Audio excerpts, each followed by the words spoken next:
Today is day 8 of our Patagonia adventure with Southern Explorations. Sadly, it's our last day, but it's the day that we've been looking forward to the most. We got picked up at 7 a.m. to go trekking on a glacier.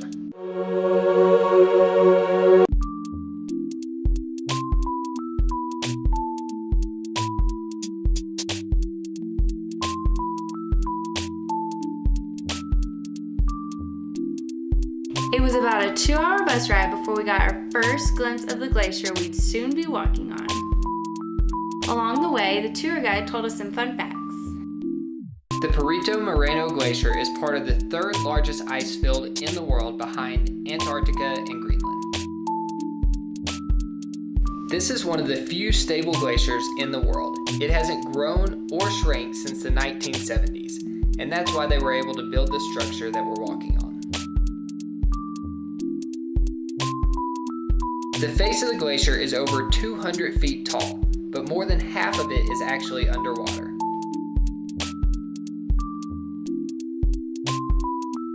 The glacier seriously felt like it was alive. It was cracking and popping so loudly, and some parts even crashed into the water.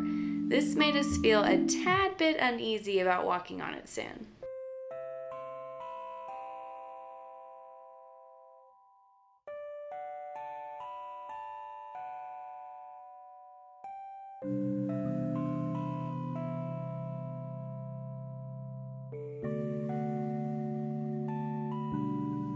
We got to spend about an hour taking tons of pictures and video of the face of the glacier before it was time to cross the water and actually walk on it.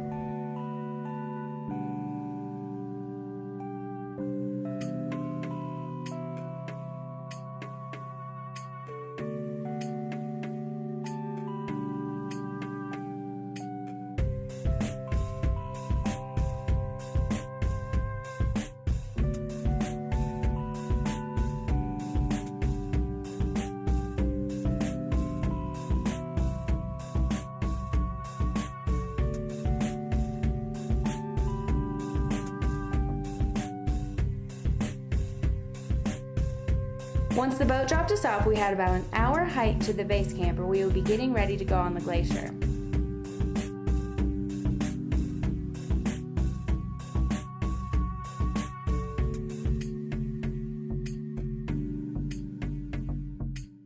It was super weird walking right next to a glacier in short sleeves because the sun came out and it got super warm.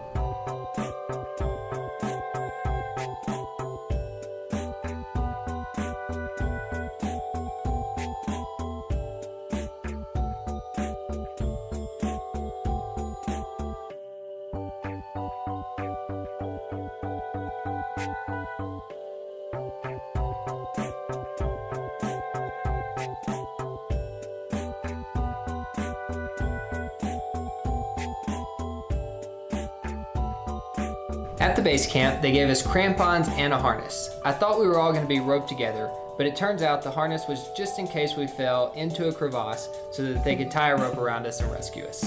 Thankfully, we never had to do that. Next, one of our guides taught us how to walk in crampons without breaking our legs or ankles, and then it was finally time to walk on the glacier.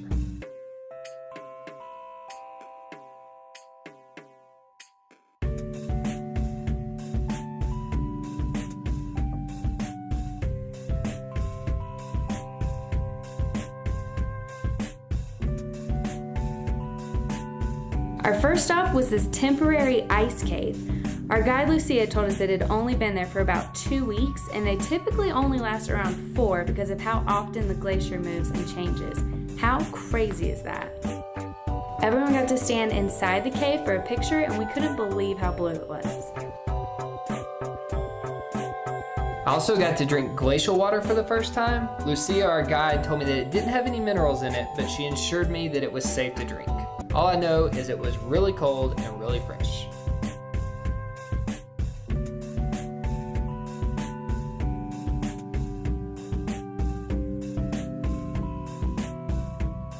There were crevasses and holes like this everywhere, so we really had to watch our step. We were obviously taking extreme caution.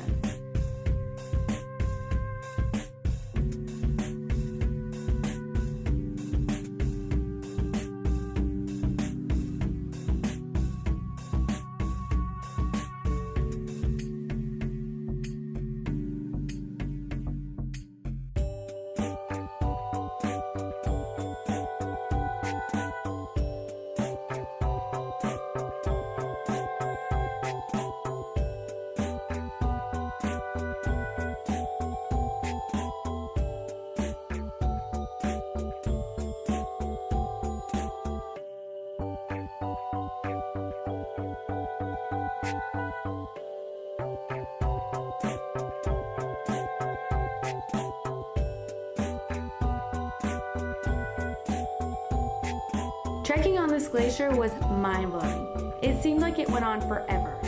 After about 2 hours, we found a nice flat spot to eat our packed lunch. I think this is our best lunch view we've ever had.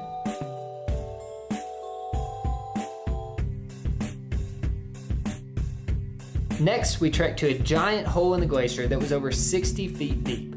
We got to lean over, with the help of our guides, and watch the water flowing into the depths. Then we went to another massive hole. It was pretty incredible that the guides knew where to find them because they told us they never took the same route twice.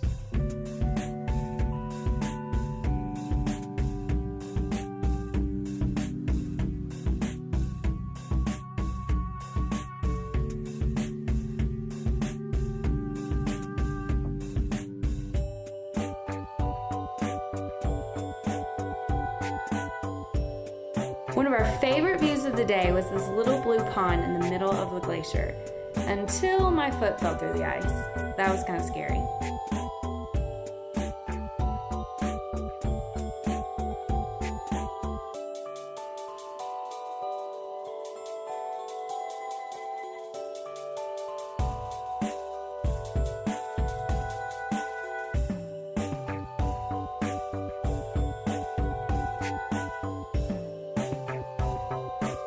If you thought a glacier was just one massive sheet of ice, you'd be wrong. If you pick it up, it's actually just a bunch of little ice chunks stuck together, kind of like when all the ice melts together in the bottom of your cup. Unfortunately, after 4 hours of trekking, it was time to kick off the crampons and head back to the boat. To our surprise, when we arrived at the boat, they had bonbons and whiskey on the rocks waiting for us. And by on the rocks, I mean on the glacier. It was a great way to end such an amazing day.